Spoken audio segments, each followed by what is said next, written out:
نحمده ونصلي على رسوله الكريم اما بعد فاعوذ باللہ من الشیطان الرجیم بسم اللہ الرحمن الرحیم۔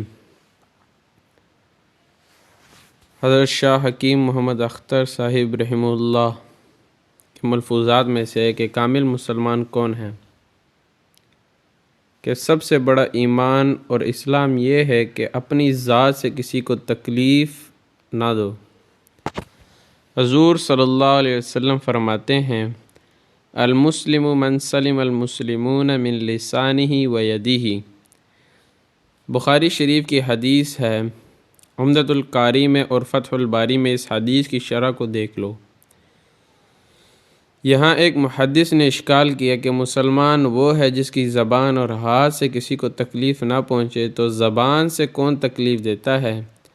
زبان کے الفاظ سے تو تکلیف پہنچتی ہے، لیکن زبان سے تو کوئی مار نہیں سکتا۔ زبان میں ہڈی بھی نہیں، نہ کوئی سختی ہے، تو زبان سے کوئی تکلیف کیسے ہوگی؟ اگر کوئی زبان آپ کے گال پر مار دے تو کیا آپ کو کوئی تکلیف ہوگی؟ تو جب الفاظ سے تکلیف ہوتی ہے تو حدیث میں زبان کا لفظ کیوں آیا؟ اس کا جواب علامہ بدر الدین عینی رحمہ اللہ نے دیا کہ کچھ لوگ زبان باہر نکال کر زبان چڑھا کر بھاگ جاتے ہیں، اس لیے حضور صلی اللہ علیہ وسلم نے الفاظ کو محدود نہیں کیا، لفظ لسان کو اختیار کیا تاکہ الفاظ لسان بھی اس میں شامل ہو جائے اور وہ لوگ بھی داخل ہو جائیں جو مذاق اڑانے کے لیے زبان باہر نکالتے ہیں، جیسے بچے زبان چڑھا کر بھاگ جاتے ہیں۔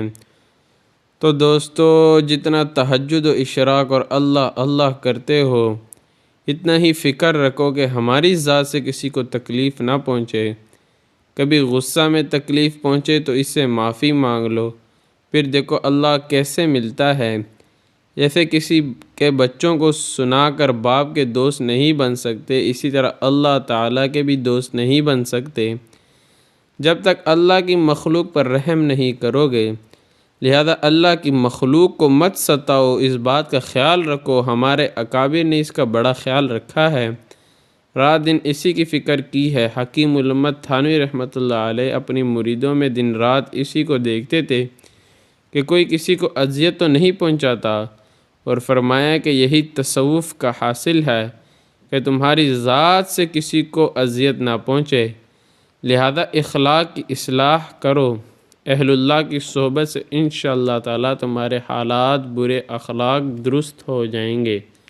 وآخر دعوانا الحمدللہ رب العالمین۔